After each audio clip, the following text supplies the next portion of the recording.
about to have our first Fireside Chat sessions with Jack from MIH Group, the CEO, and also with Leland, a very long-term supporter and mentor of SparkLabs Taipei. We will talk about the EV trend and what's there going on and what's the ecosystem they're building recently. So without further ado, let's welcome Jack and Leland.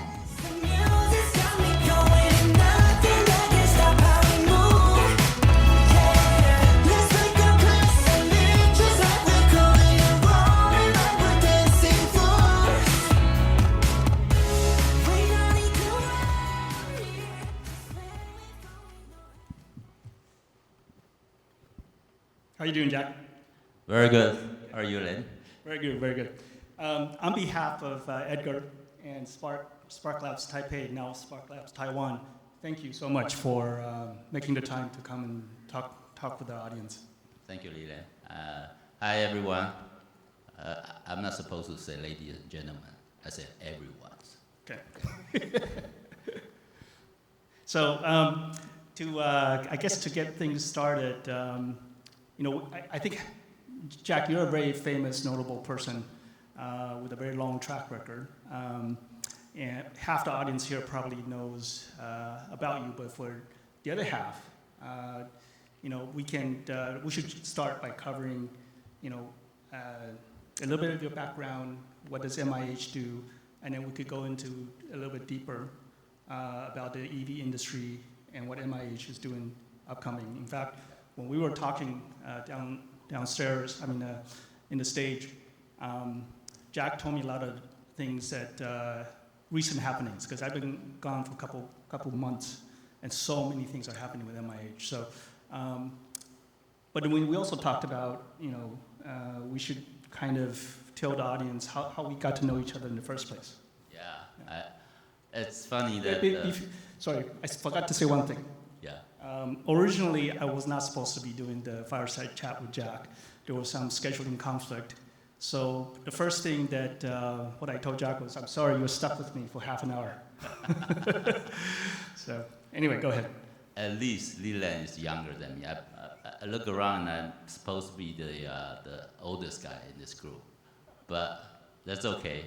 I told, in the backstage, I told Leland that we're supposed to exchange the demographic information ourselves. So he's a lot younger than me.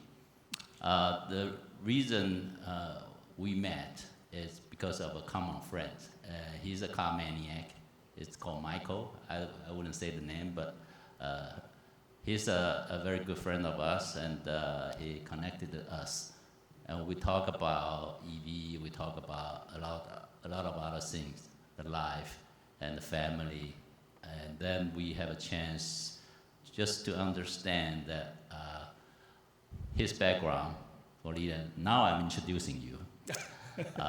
Leland is probably spent a lot of time in the west coast of US, in California, and then you also form a sort of a consortium for Facebook. So I was very, very impressed with his background, and I thought he could be a good hand for me in the MIH Consortium. So here you go. He's become our advisor. That's why we hook up, and we have a lot of exchange in the information. For the last 2 months, he was back in the States with the family, and I saw all this picture from his Facebook.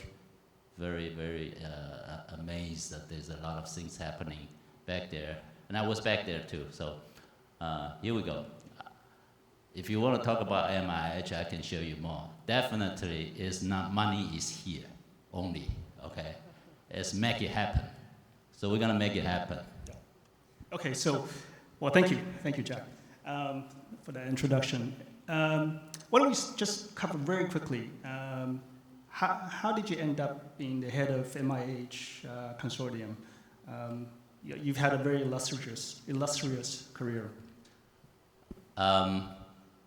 If you have interest in car, you will be always in car industry. But the reason I started to rethink whether I should call it mobility rather than just a car. So this idea of second living room in a moving platform came to me about 7 years ago. That's when I founded the NEO in China. And then we took it over to the IPO in 2018 in the New York Stock Exchange. I started also to rethink about what we're gonna do with anything in Taiwan. My best guess is that the Taiwan market is not big enough, but we really need to bundle a whole bunch of developers to help developing the Taiwan ecosystem, particularly for the mobility world. It's not just a car. It has to be associated with the lifestyle. So 2 years ago, I got a call from Chairman Liu from Foxconn, and I said, here we go. It's about time to come home. So I come home, and I start this journey. And the MIH idea was actually formed with the support of Foxconn. And recently, we have now 2,400 members. Everybody is looking at us and seeing whether we can take it to the next level for Taiwan in the EV world. And not just Taiwan now, it's a global thing. So it's a pleasure to be here meeting all the young guys here and also the startup. And I was very impressed seeing all this information today presented by Edgar and also the team. Thank you very much. Thanks, Jack. So I think I think everybody knows MIH is about defining the next generation of electric vehicles. And even in the short time that I, kind of been away playing hooky in the United States, so much has happened, and you yourself made a trip or two to the United States. So what's happening? Share with the audience all the stuff that you shared with me. I only learned just a few minutes ago. It's very exciting. First thing first. I got a COVID. You didn't, right? I did too. You did too. Okay, 100%. Everybody go to US. You got a COVID. I got it in late May. I'm not joking. I'm just seeing a lot of things happening in America, and I set off in June again. Last year I was in the States too. Looking at overseeing all this happening in Ohio for Foxconn. And we are expanding to North America. We talked to a lot of people in Canada, in States, and also we have some presence in Mexico. We means Foxconn, but MIH as a consortium, which is backed up by Foxconn, we're also seeing there's an opportunity to gather a whole bunch of new startup and also the traditional supply base to move over to support the initiatives of Foxconn building the EV car and the platform in the States. So last month, I think that you will see, after the acquisition of the factory in Ohio, in addition to Wisconsin, these two states, we are gathering a lot of resource, and I'm really determined to move also the MIH membership to the North America. So in June, with Select USA by AIT, we move about 50 partners to visit the North America sites. And we see the operation, and we see there's a lot of opportunity to make sure that we can provide solution to the new EV that's to be established in US. So that's what's happening now. I would say the other region later, but for the US, we were very excited. And just in a couple of weeks ago, we announced also an agriculture manufacturer, Monarch. They are actually building the agricultural EV in the Ohio plant that we acquired. So that's a very exciting news, and it's totally different ballgame compared to the EV player building just only passenger cars. Right. So now, there's also other things happening back home here, right? I think you are in a partnership with Techstar. Can you tell us a little bit about that? Yeah, the other reason I was in the States was from the West Coast to the Midwest, and to the last stop was in New York, and bundled with Techstar, which is the incubator, just as big. Now we are trying to funnel all the startup and pick up the diamond in the rough in the region, and then make sure that we can have a good engagement with them and see whether they can provide solution for our future mobility platform. So the next Monday, I will actually announce the 20 startup, firstly, the first batch, 20 startup to come with us and talk about what we can do for the mobility. You guys are hearing it first here. This is the coming news, but I think I want you guys to know that we're not only looking for just first 20, we're looking for the whole scope of the startup. If you are engaged with the mobility world, we'll be interested in talking to you. Okay. What about, there's a lot of talk about Web3. How does that even enter the picture with MIH and EV in general? Bingo. You talk about the Web3. I'm not a good technology guy, but at least I know the world is going to decentralize the information. Anything that now you're dealing with on the Web 2 is going to go into the next step, that the Web3 world, including the DID, decentralized identification, and the cloud services, we will have to be respecting the customer and the user experience. So far in the Web 2's world, it's very hard to control your data by yourself as a customer. And the Web 3 gives us a chance to respect that kind of privacy, that decentralized information could be owned 100% by the customer, and unless you agree, the back office data center cannot manipulate that. So I think it's good for the customer, and there's a lot of Web3 company popping up, and I think it's also a good time to pick it up too. Okay, that's all very, very exciting. Yeah, but by the way, sorry to interrupt you, Leland. Also, this could be used for the car and the mobility for identification, entering, ingress, egress. It's all controlled by yourself with the Web3 basis. And then for also future services on the lifetime management of your product, you will be seeing this is a big splash. Right. So the, what do you think about, maybe I back up a little bit and ask a more macro question, especially with California going to 100% EV by, I think, 2035, right? What's the impact for MIH and industry in general?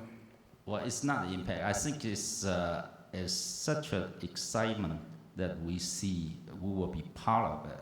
So we want to totally soak into it.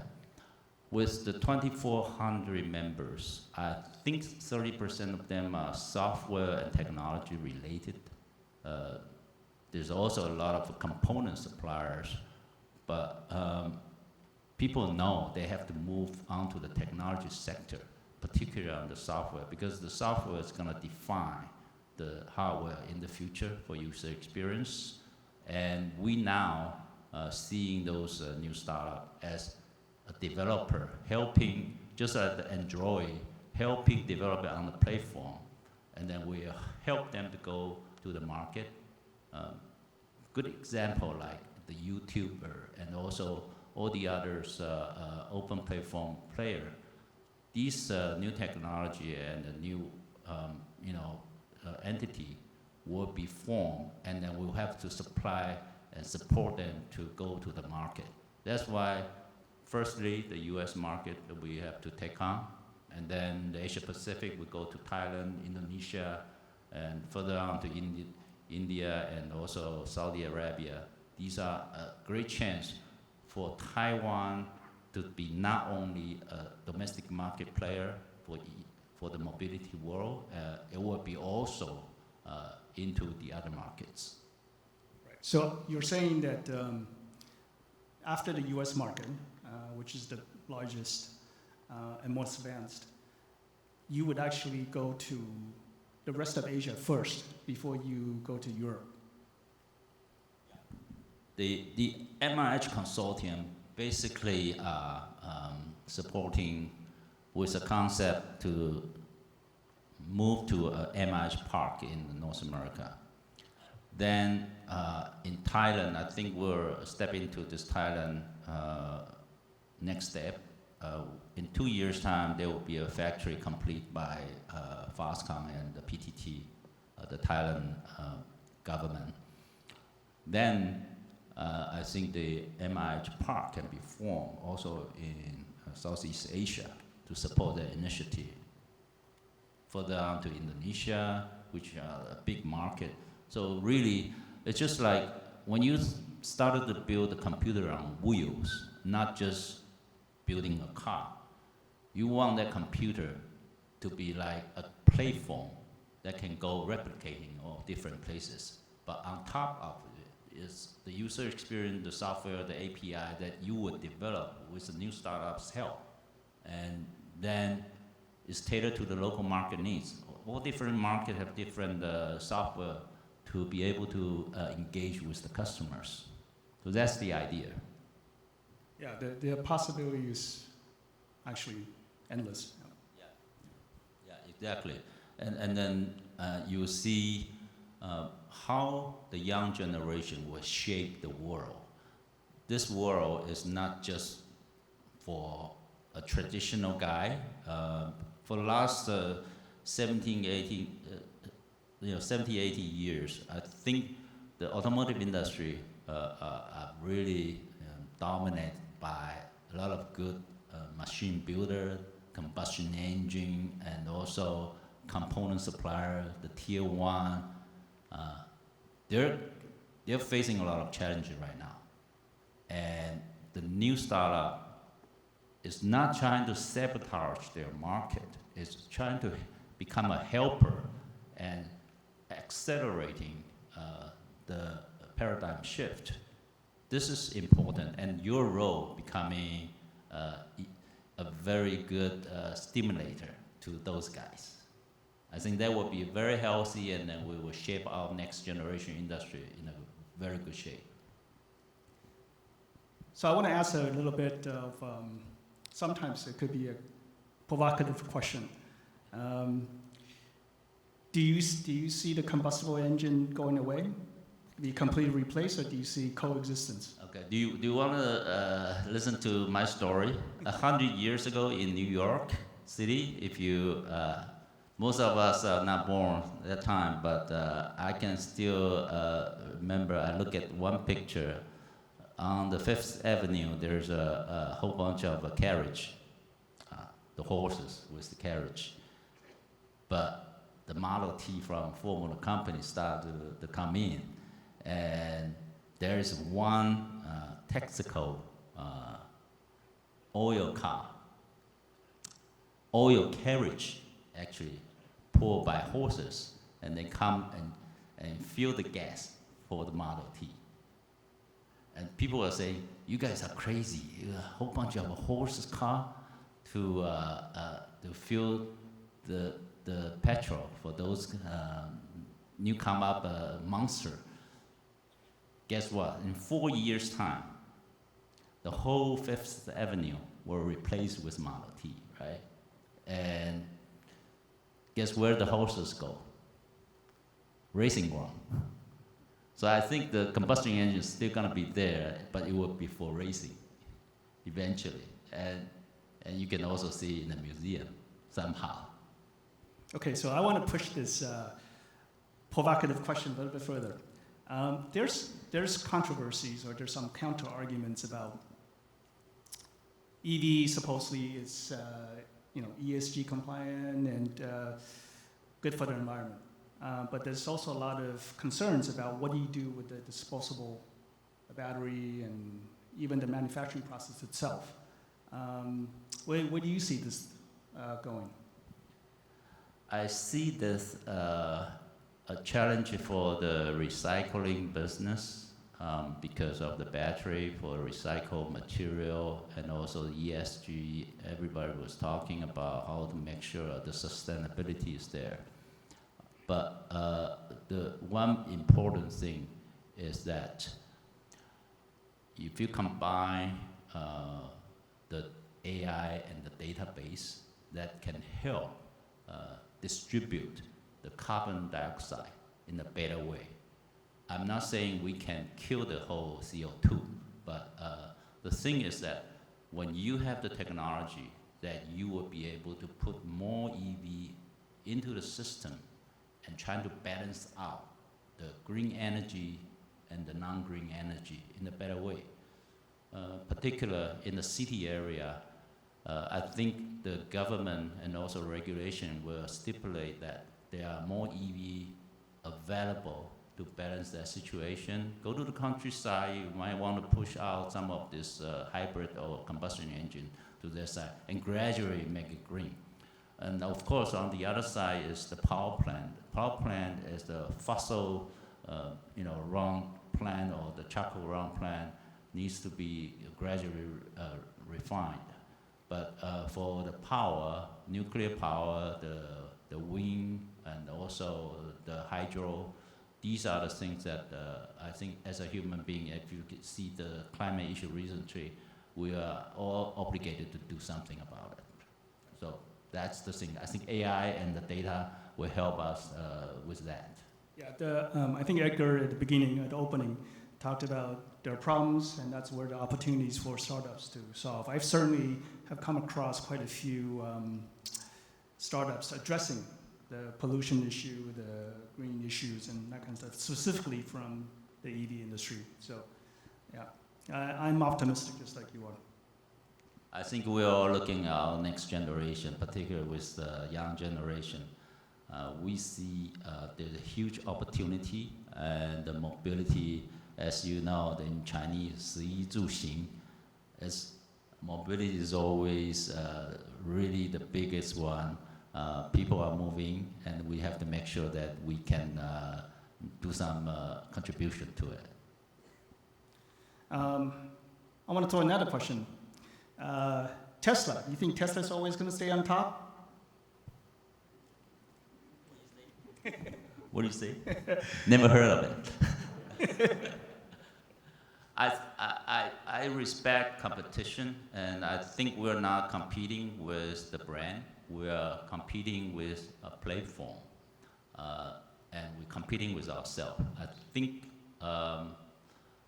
the good launch of the EV, all the other brands, are very, very important. Branding is still the human being's nature. People stick with the brand, but if you look at the new generation, they go to Uniqlo, and also Muji. Are they buying the brand, or they buying the quality, or they buying the lifestyle? You will tell. I want to be in the lifestyle with those guys. If one day the Italian fashion producer want to do an EV with fashion, I'll provide a platform for that. And they can just put their top hats onto it and then make it a splash. So I think it's different things, thinking that you're talking about. So for those guys doing the branding, they spend the money doing all those things, fine, that's fine. But for the world, I think we should start to think about how to commonize the platform and then make sure that the developer can do a better user experience for the lifestyle. Yeah, totally agree. So we got a couple minutes left. Any parting thoughts you want to share with the audience? I just want to make sure that if you are going to any occasion now, people are looking at their iPhone or their cell phone. They're working on it, and without trying to be very intimidating and talking to people. With your parent, you should respect. You should put your phones away. I would like to see a company who can make sure, just like when I look at Emily, that when you see Emily RPA as a company, that they are really seeing the human AI will be coexisting for a while. Try to be more human being. Try to be more talking face to face rather than just doing the phone or doing email or doing the, the text message or line or whatever. Try to be also using the machine to improve your life rather than being controlled by the machine. So that's my advice to the next generation. Thank you. Thank you, Jack. Too bad we forgot to bring your guitar, right? Because I was trying to play the guitar, but I think they didn't have a guitar for me. Otherwise, normally when I walk out of the backstage, it's always with rock and roll and guitar. But this time, just with Leland. So stick with him. You're stuck with me. For the audience, what I'm talking about is if you follow Jack's seminars, webinars, a guitar is always present. Jack is quite a musician, and when we go to MIH events or wherever Jack is around, there's always a guitar. So that's the lifestyle. So, okay, well, thank you very much, Jack. Thank you, Leland. Thank you, everybody. Thanks, everybody. Thank you, gentlemen.